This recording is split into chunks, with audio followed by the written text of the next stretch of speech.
To the last week of the semester, and today everything is about polar coordinates.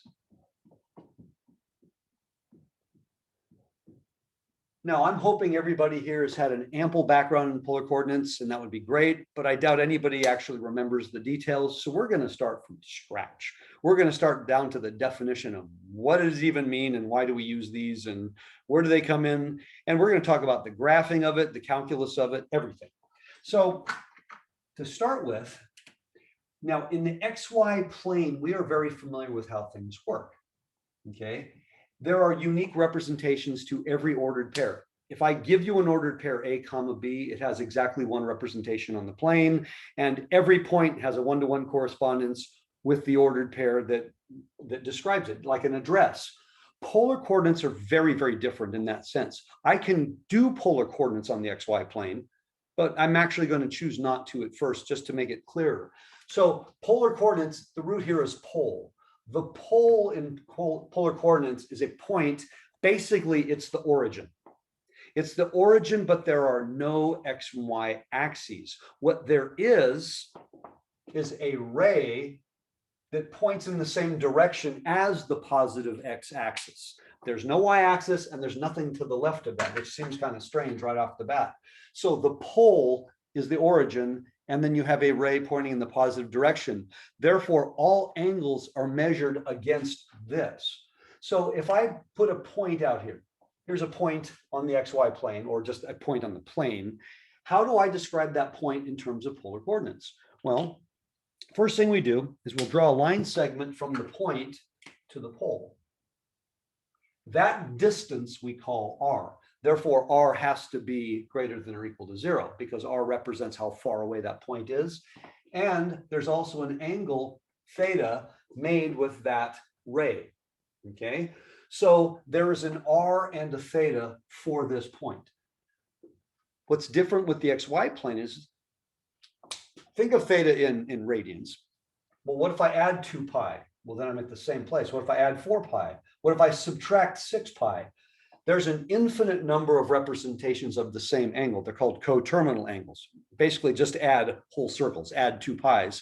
So there's an infinite number of correct angles that would put me in that position. And then strangely enough, if I said, well, what if I think of negative r? Well, negative r would be down here in the opposite direction, 180 degrees or pi angle. I'm not concerned with negative r's right now, but clearly there's more than one representation. So if I have the r and the theta, I can get to the x and y. If I have x and y, I can get to the r theta. But how? So now let's go back to the XY plane. If I do the exact same thing on the XY plane, okay, there's my theta, there's my r, but on the XY plane, that means that this is x and this is y. So I have a very, very simple relationship between x, y, and r. So the first thing is, clearly in this picture, x squared plus y squared equals r squared. There's a Pythagorean relationship because r would be the hypotenuse of a right triangle. Now think SOHCAHTOA, okay?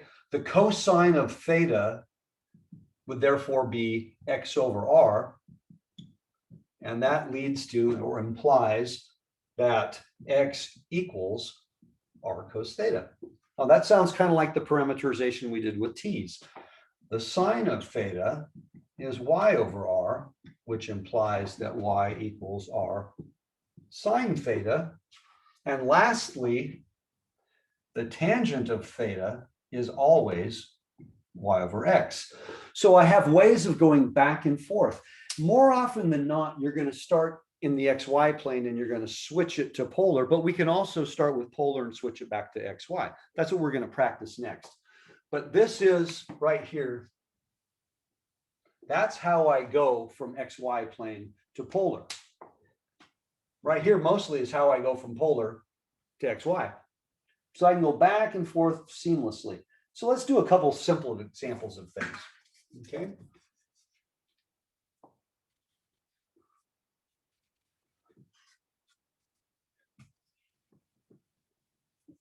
Now, what if we started with something like this?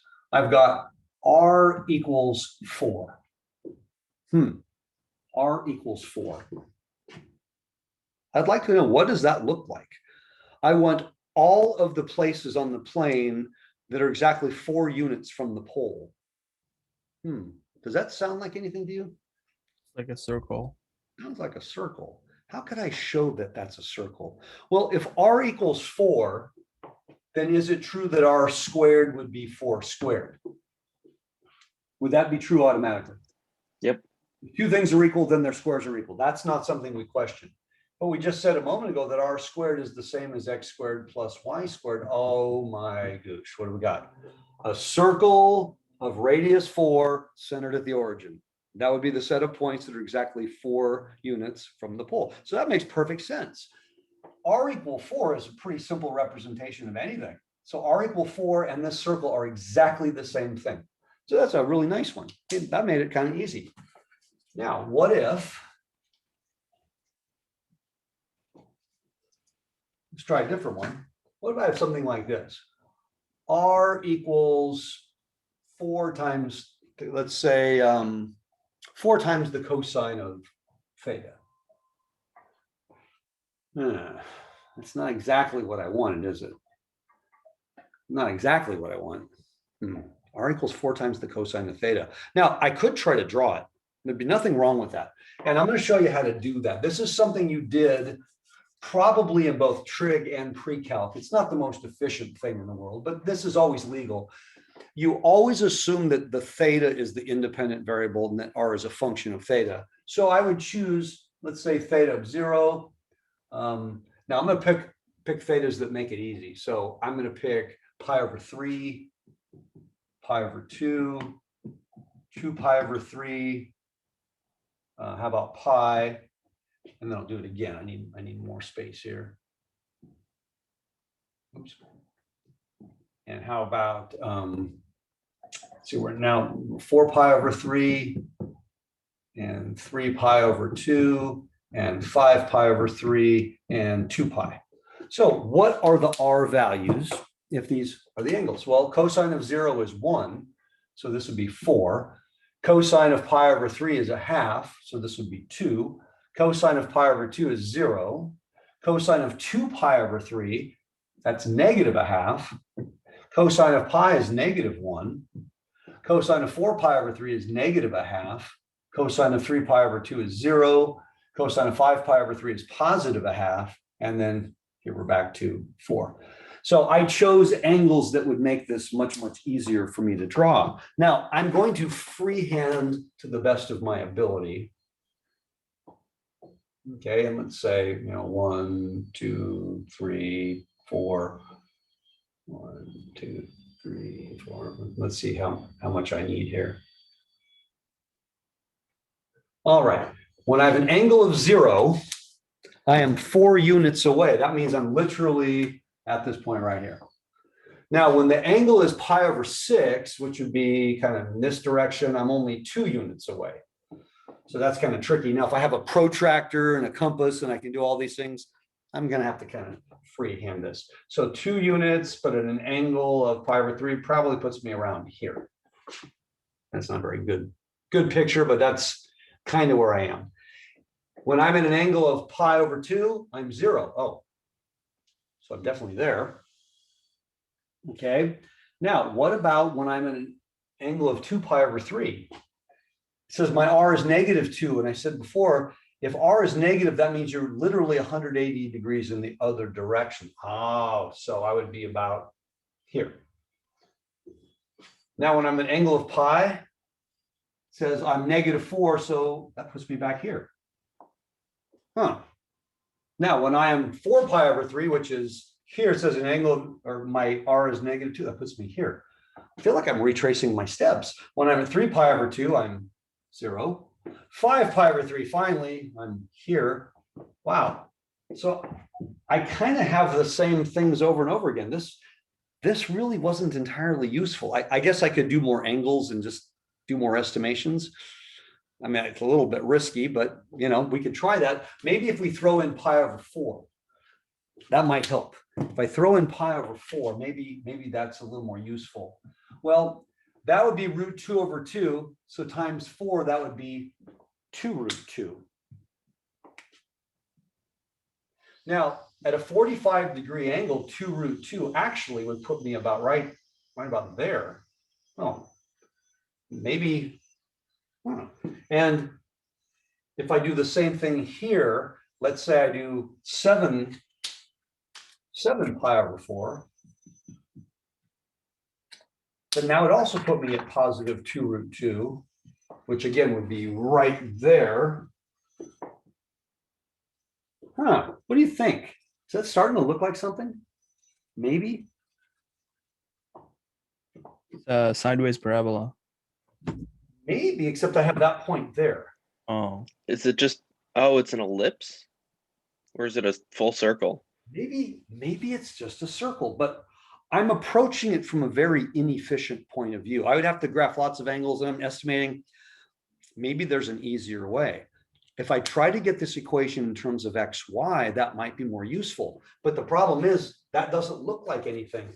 For x, y, I need things like r squareds, r sines, r cosines. I don't have that. Could I?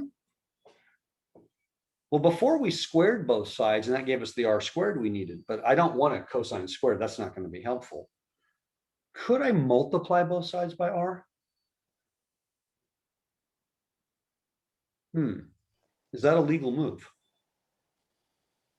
Yeah. again, anything is legal. You don't get, you Oh, be don't careful. have to get caught. Actually, the right answer is it might be a legal move. I'm going to show you how you'll know. There are a few absolutes in mathematics. There are a few absolutes. You can never, ever, I think there's 3 more evers, multiply or divide by something that can potentially be 0. If I have an equation, I can manipulate. I can add the same thing to both sides. I can multiply the same constant on both sides, but I can't multiply both sides by 0. If I took something that was not true and I multiplied both sides by 0, I'd have 0 equals 0. And you also can't divide by 0. That's also illegal. So I'm gonna show you something here to verify what I'm about to tell you, because I would like to do this problem, but I'd like to know that my steps are actually legal steps. Let's start with a statement. I'm going to start with something really complicated. X equals 2. X is 2. Okay, there's nothing about X that's interesting. It's just 2. But technically, I can think of this as an equation. It's an identity. X equals 2. I know I can manipulate this. I could add any real number to both sides of that, and it would still be true. I can multiply both sides by any real number, except 0, of course, and it would still be true. So just for the heck of it, let's multiply both sides by x. All right, then I have x squared equals 2x. Wow, that's even more exciting than the first statement. But because the addition property of equality says if I add the same thing to both sides, it's still true. So let's add, how about negative 2x to both sides? Okay. Can I factor this? Sure. Okay. And if a product equals 0, we know that each term in the product must be 0. So this means that either x equals 0 or x equals 2. Okay, everybody okay with that? Everybody cool with that? Yeah. I just have one small question.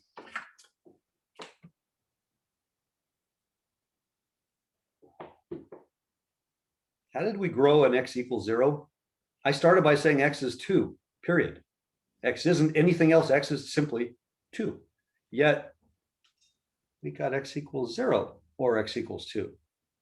Because when you multiplied it, you added the possibility of x equaling 0. So if we retrace our steps, absolutely this came from here. Absolutely. Okay, we're from here to here. This is absolutely illegal.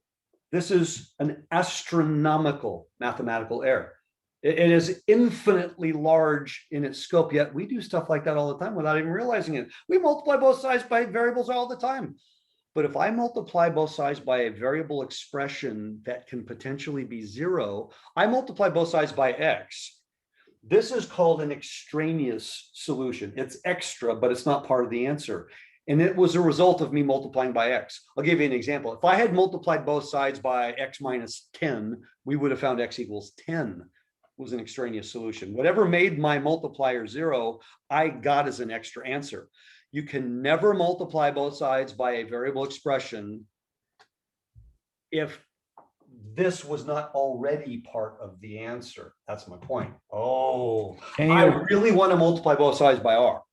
can you multiply it by that, and then when you find out the zero, say that's not, No, here's our don't count dilemma. that?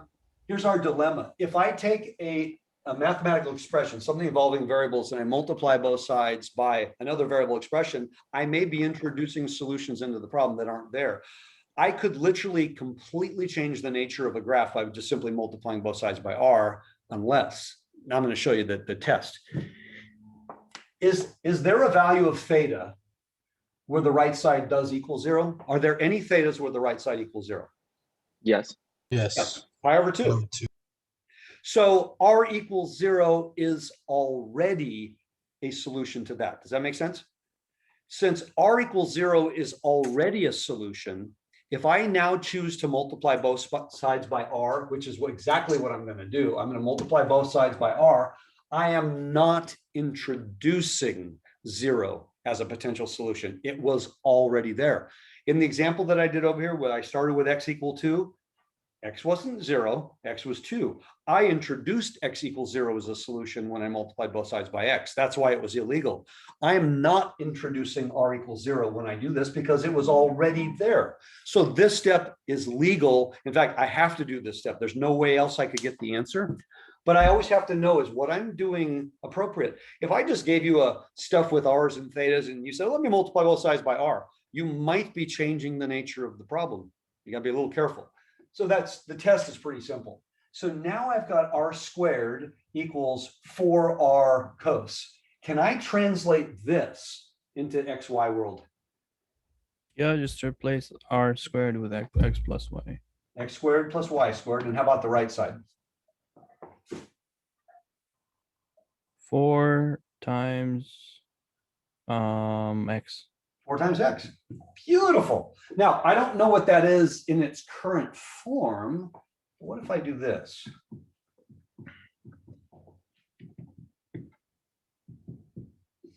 And I leave myself a little space. I'm going to leave myself a little space right here. And maybe I'll put it over here. What should I do about right now? You should complete the square. Complete the So square. plus 4. So this would be x minus Negative what? negative 2 And so what goes squared here? plus 4 equals 4. Oh my gosh. What is this? This is a circle. Centered at Is what? negative at 2 0. The radius, Radius is of 2. 4. Center is at 2, 0. Would have been way easier if I had this, wouldn't it? I wouldn't have been. This is a little bit of trial and error and hoping we just get lucky and it looks like something. No, this actually was accurate. My center was at 2, 0. There was a circle of radius 2. It actually does hit the origin, by the way. Oh my goodness. So here's an example we're translating from polar back to XY made it much easier to interpret what it was. I can always do a table of values and plot them. That's always legal. It's just not always efficient. Okay. If I can change it to XY world, that might be more efficient. That might be a little bit easier. Everybody cool with that? So let's do another example of this. It's really useful if you look at a polar graph and you know what it is. In this case, that's a circle. R equal cosine or R equal sine produces circles. The coefficient just made it a bigger circle. All right, so what if I got something like this? Let's see, I'm gonna do something I haven't already done. Let's say I've got, which problem? Let's do R equals 8 plus 8 times the cosine of theta. Now, I would like to know exactly what this looks like. I do intend to draw this so I can recognize what it looks like. So then if I see something that's similar, I'll know what it looks like. You know, most of you right now, if you saw the equation of a parabola, you know it's a parabola and you have a really good image of what it looks like because you've drawn many. I don't need you to draw things in general. I need you to look at it and say, I know exactly what it looks like. Now, is there any value of theta where this will ever equal 0? Cosine of pi. Pi. So if I put a pi in there, it'd be 8 minus 8. Good. So I could multiply both sides by r legally. Do you all agree? Because I'd like to convert this to XY world. So if I multiply through by both sides by r, I'll have r squared equals 8r plus 8r cos theta. Okay, so the left side clearly is x squared plus y squared. That's clearly going to be 8x. What's that guy going to be? Well, if r squared is this, then what would 8r be? Square root of x squared plus y squared. Okay, so this equation in polar is the same as x squared plus y squared equals 8 times the square root of x squared plus y squared plus 8x. I don't know about you guys, but this terrifies me. I got x squared plus y squared in the root outside. If I had to take the derivative of this implicitly, maybe it's time to change my major, right? This is awful. No, I don't want to change this to xy. This is horrible. First of all, it's not a function, but I wouldn't even, could you come up with ordered pairs? Can you give me x comma y's that, that'd be awful. I can come up with 1, 0, 0. 0, 0 will work. I'm not sure I could come up with another one. No, so I actually need to treat it in this form. I'm showing you guys something that, although you can always translate polar to xy, it is not always efficient to do so, because in this case, the xy is way worse, way harder to deal with. So instead, we are going to make a table of values, and I'm going to show you the simplest way to graph something like this. Okay. Now, the table of values, again, because it's the cosine, I really like integers rather than irrational numbers. So we'll use the same ones we did before. We'll go with 0, pi over 3, pi over 2, 2 pi over 3 pi, 4 pi over 3, 3 pi over 2, 5 pi over 3, 2 pi. And all of our r values will be integers as a result of these choices, because the cosine of pi over 3 is a half. And so therefore, we'll get nice numbers. So 0, I'll have 8 plus 8. Pi over 3, I'll have 8 plus 8 times a half. At pi over 2, I'll have 8 plus 0. At 2 pi over 3, I'll have 8 plus 8 times negative a half. At pi, I'll have 8 plus 8 times negative 1. And then I'm just going to go ahead and repeat these values in reverse. That's one of the cool things about making this kind of choice. Well, that doesn't look like the worst thing in the world. So how do I graph this? Now, I'm going to show you something. I don't ever need you to do this. I'm just going to show you something that exists. And this would be something the textbooks would probably do. I'll do the best I can here.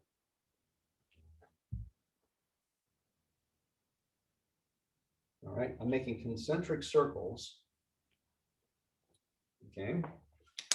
I'm going to show you what's something called polar paper. You may have seen this before, maybe not. Polar paper is paper that does not have an XY grid. It has concentric circles.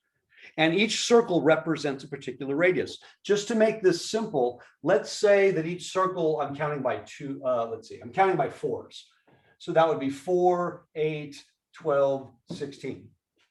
Now, the other thing polar paper would always have, since there's no XY, the polar paper would have the actual angles, like grids. So let's say that's about pi over 6, and that's about pi over 3. So I'll do the best I can here. I'm making polar paper here.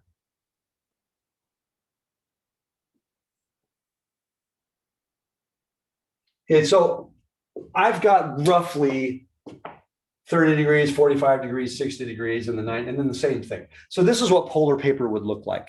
You would have concentric circles, and then each of the oranges represents a particular angle. Why would I do that? Because it now makes graphing this absolutely trivial. Because normally when we're graphing in polar, we do it on XY plane. We do it on graph paper grid, which makes things like the angles really tricky. So since I said each ring represents 4 units, so 4, 8, 12, 16. So at an angle of 0, I am here. Okay, at an angle of pi over 3, I'm 12. Okay, so I'm here. At an angle of pi over 2, I'm 8, so I'm here. At an angle of 2 pi over 3, I mean this one, I'm only 2 units. And at an angle of pi, I'm 0. I am at the origin. Okay. At an angle of 4 pi over 3, that'd be that one, I am 2 units. At an angle of 3 pi over 2, I am 8 units. At an angle of 5 pi over 3, I am 12 units.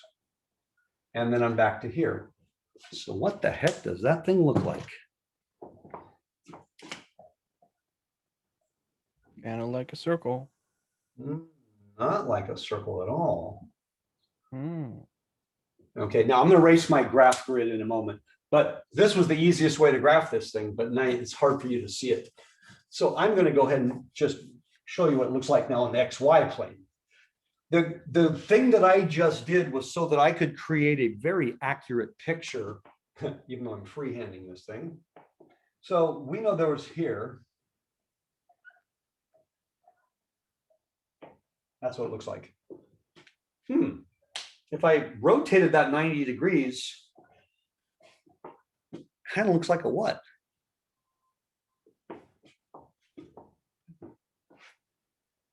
Well, Kind of looks like, Like a butt. a heart where is your, like a heart. or an apple. It kind of looks like a heart. So inappropriate. Unbelievable. Unbelievable. Where is your Never mind? specifies rotate 90 degrees which direction. Point. Okay, this is called a cardioid. That's what this shape is actually called. Oid, we have a lot of terms like that in Calc 3. We'll say things like we have paraboloids and ellipsoids and hyperboloids. Oid means like. So this, and what is cardio? Literally, the word cardio means what? Heart. Heart. This means heart-like. that's what the word cardio literally translates. It's heart-like. So remember when I said, let's do this in XY and we changed it and how scary that equation was? Yet this isn't all that complicated for me to draw, but if I had done it with XY, it would have been a nightmare, partly because it's not a function. You know, I have something interesting going on here, probably a cusp. I have clearly a vertical tangent here, but I have vertical tangents here. So this is one of the more interesting shapes that we like to discuss. And, you know, I freehanded this, but it's actually pretty accurate at this point. So a cardioid, it's basically whether it's a sine or a cosine, whether I'm adding and subtracting, if those coefficients are the same, whether it's plus or minus, whether it's sine or cosine. Now, what do you suppose the difference between the cosine and the sine? The cosine, the sine. So the cosine, it's a sideways heart. The sine, it would be a vertical heart, whether it's upside down or not, right? So the heart, or if it's upside down, I guess it's the butt, if that's what you want to think of it as. But this shape right here is particularly interesting in what we're doing because it has so many really cool geometric properties that we can discover with the calculus. So the next thing we want to do is talk about the calculus. I want to know where are weird things taking place. Clearly, I have horizontal tangents on here. Clearly, I have some vertical tangents. Clearly, we have a really weird point right there. How do I find them? I can only find them through derivatives, but we have no idea where these are. So let's establish how to take a derivative. We'll come back to this one, by the way. And I'm going to ask you, I'll probably forget what I have, so we'll come back to it and I'll do it again. I would like to know, how do you take a derivative of polar in XY world so that I can actually look at it on an XY plane? Well, we do have the following. We do have, if X is a function of T and Y is a function of T, we did establish last time, remember, that dy dx was dy dt over dx dt. We established this. This is the derivative of parametrically defined curves. Is that what we're dealing with now? I mean, we just introduced two new variables, r and theta. Not exactly. I said theta is your independent variable and you're always going to think of R as a function of theta. So we're going to think of it like this. X equals R cos, but I want you to think of it as R of theta cos theta. So in other words, it's X of theta. And Y, think of it as R of theta sine theta. Okay, so if that's the case, then what is dx d theta? In other words, I'm using theta like I used t over here. Well, product rule. Okay, R of theta is one function, cosine theta is a second function, but they're both functions of theta, so I'm only differentiating with respect to theta. So first times the derivative of the second. And again, you can drop the of theta, it's implied. It's like when you do y as a function of x, nobody writes y of x, they just write y. So first times derivative of second plus second, what would the derivative of the first be? Just 0. R. 1. Wouldn't it just be R and then that just be the second derivative? R is a We constant. haven't taken, no, R is not a constant, R is a function. D One. theta, R is dr. definitely a function. R is not a constant in this case. In the last example, our R was 8 plus 8 cos theta. R is a function. So first times derivative of second, second times derivative of first with respect to theta, what would that be? D theta. 1. It's never No, going to d be one. theta. How about dr d theta? Oh, I said that. Oh, I didn't, sorry, I didn't hear that. I keep hearing somebody say. No one. worries. I mean, yeah, Yeah. you can't know what it is. You have to just say it's like. Yeah, we're doing a general form, not, we'll do specific to the problem we're looking at, but that's dx d theta. So what's dy d theta? So first times derivative of second plus the second times the derivative of the first. Therefore, if I make a polar substitution, if I change out x and y into r and theta stuff, then the derivative is, okay, I'm using this formula here. So this would be my numerator.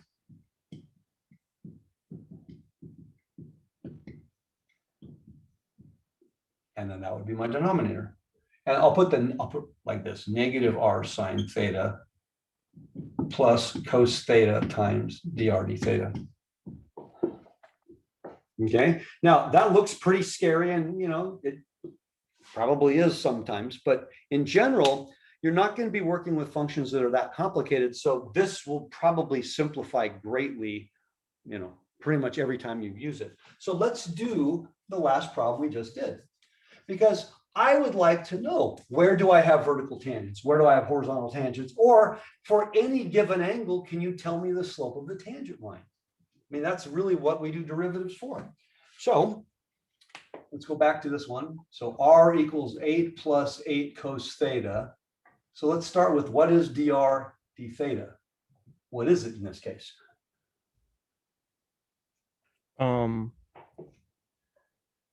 Wait, if we're in respect to theta and there's a cosine theta, so it's like 0 plus or minus sine 8 sine 8 sine theta, good. 8 sine theta. Yeah, it's funny. You guys are really good at integration by now, but you haven't taken a lot of derivatives recently. Yeah. How do you do derivatives again? Other than Taylor's series, we haven't done a whole lot of derivatives. Okay, so that's why am I doing that? Because that's going to show up twice. It's going to show up in both places. So for the problem we're doing right now, dy dx is, okay, r, that means you put the whole thing, times the cosine of theta plus sine theta times the derivative, which you just said was that. Oops, 8 sine theta. My denominator is negative r times the sine of theta plus the cosine of theta times dr d theta. Oops. Now, however much we simplify this, This is the derivative for any angle you could possibly give me. That would be the slope of the tangent line. But there are going to be angles that make the numerator 0. There are going to be angles that make the denominator 0. We'd kind of like to figure out what those guys are. Well, can I simplify this at all? Well, what's one thing I can do? I've got 8s all over the place. Can I factor and cancel 8s? Sure. Yeah, I probably can. In other words, I can factor an 8 out of that term and out of that term and out of that term and out of that term. So maybe we'll start with that. So now I have 1 plus cos theta times cos theta. In this case, plus sine theta times negative sine theta. Yeah, I know I can multiply. We'll do that in the next step. And then down here, I have the negative of 1 plus 1 times cos theta times sine theta plus cos theta times negative sine theta. All right, now let's go ahead and distribute and do all sorts of cool stuff. So on the top, I'm going to have cos theta plus cos squared theta minus sine squared theta. On the bottom, I'm going to have negative sine theta, negative sine theta cos theta, or cos theta, doesn't matter, and then minus, you notice something here? It's this. There's two things I can do, and we're going to do both of them. If I want to find out where is numerator or denominator equal to 0, then I actually have to do a little bit of converting, because I'm going to need the same trig function. I got to be able to factor, in other words. If I ask you to evaluate this at a particular angle, which we'll also do, then you don't need to do any factoring if you don't want to. Can I make the numerator, for example, all cosines? Now, by the way, you say, well, there's the double angle formula. You're absolutely correct. That is a double angle formula. But I don't want a cos theta and a cos 2 theta and then try to figure out where that equals 0. That won't work too well. Well, So Pythagorean identity for sine squared theta. so what would I write that as? 1 minus, or sorry, cosine minus, yeah, 1 minus cosine squared theta. And since it's already a minus, this will be plus 2 cos squared theta minus 1, which is also another version of the double angle. Right now, I have negative 2 sine cos, and I can clearly factor out a negative sine. Ooh, I can clearly factor out negative sine. Everybody see that right there is negative 2 sine theta cos theta? So if I factor out negative sine, I'd be left with 1 plus cos theta. Oh, now the top, I'm not sure. Can I factor the top? Yes. Can I factor the top? Yeah. It's It doesn't look pretty. I'm gonna cheat. Check this out. If I said, can you factor that? You'd all say, oh, that's just 2t squared plus t minus 1. Let's see, that looks like it's going to be a plus and a minus. Does that look right? 2t minus 1 times t plus 1 is 2t squared. Okay, what did I do? I cosine theta looks intimidating, so let's just call it t. Does that numerator factor? Absolutely. It factors as 2 cos theta minus 1 times cos theta plus 1. And by the way, if you're not sure, multiply it out. There's my 2 cos squared theta plus 2 cos theta minus cos theta minus 1. My denominator, we already factored. Shouldn't that be 1 plus 2 cosine theta? Because it was negative 2 sine theta cosine theta in the denominator. Oh, I'm sorry. Yeah. Hold on a second. You're 2. Yes. This. Okay. I thought you were talking numerator. Thank you. Yes, that should be a 2. Yes, I believe you are correct. Good catch. Now, as awful as that looks, you give me a theta, by the way, a common angle theta, a pi over 4, a pi over 3. That's not going to be, that's just not that hard. Plugging it in is not that hard. That's something we will do. I am far more interested right now in the horizontal and vertical tangent lines. That's more interesting to me at this point. So I'd like to know, well, first of all, where are the horizontal tangent lines? Won't the horizontal tangent lines be wherever the numerator is 0? Is that correct? Yes. So what I need to do is figure out when 2 times the cosine of theta minus 1 is 0, or where cos theta plus 1 is 0. But that's probably not that terrible. In the first case, it's when the cosine of theta equals 1/2. In the second case, it's when the cosine of theta equals -1. But for the cosine, 1/2 and -1 are common ratios, which means it will be common angles. The easiest way to do that, I always think of, is unit circle. Where's the cosine of half? What's me half here and here? That would be pi over 3. If I want to go that way, that'd be 5 pi over 3. When is the cosine -1? Well, won't that be here at pi? So, by the way, if we're talking about where they are, I don't need the plus 2k pi's, because we're really talking about, one go round. I just want to know where they are. If you said, well, it's at pi and then 3 pi and then 5 pi, you're right, but I just need the position that it's at. So do we agree that there are 3 answers here? And pi? Yes. Everybody cool with that? Now, this is gonna be tricky. Where am I gonna put this? We've got this. Professor, I have a question before you Yep. do erase it. So it's the third iteration from the bottom, the cosine theta plus cosine squared theta minus sine squared theta. It's right in the middle. That one. Yes. Yeah. How'd you go from that to the next one? Oh, we replaced sine squared with 1 minus cos squared. Oh, okay. Gotcha. Thank you. Because you can't factor if you've got 2 different trig functions. Yep. But we did on the second one, that's because these guys are being multiplied. These guys are being added. And so that presents a different issue. Right.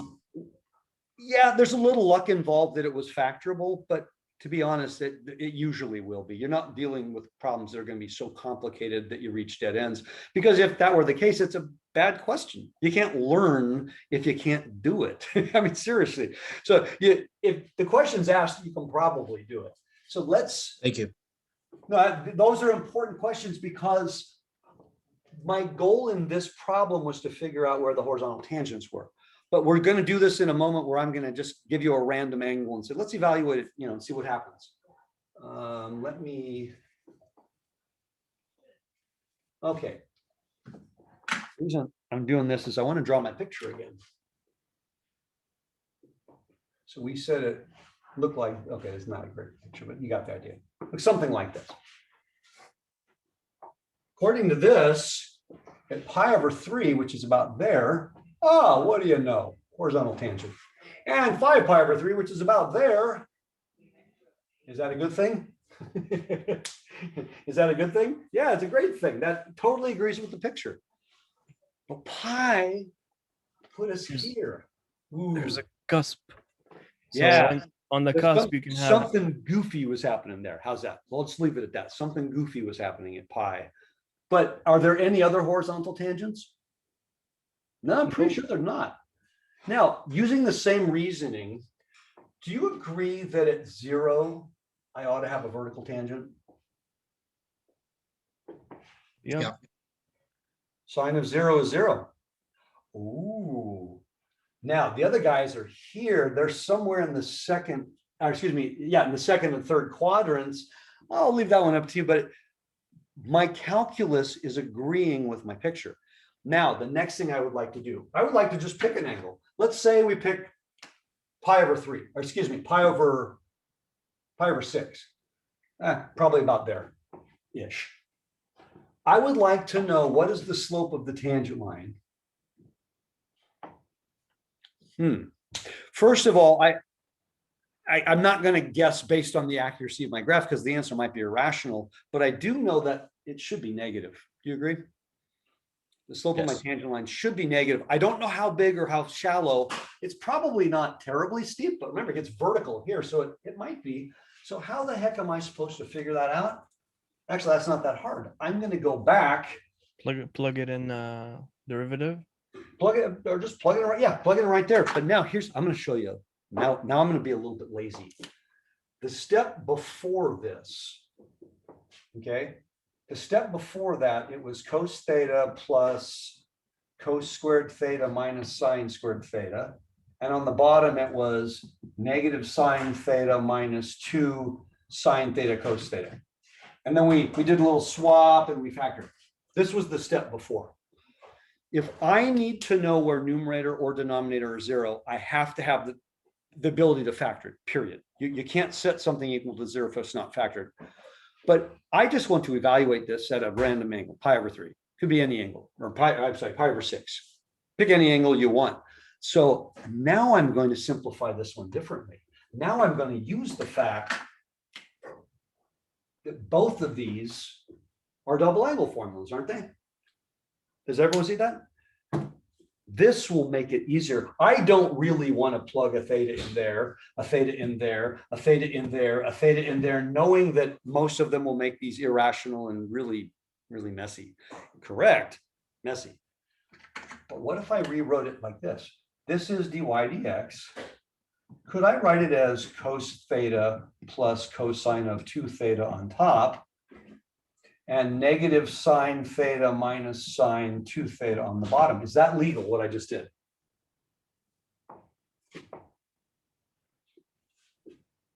Everyone, is that okay?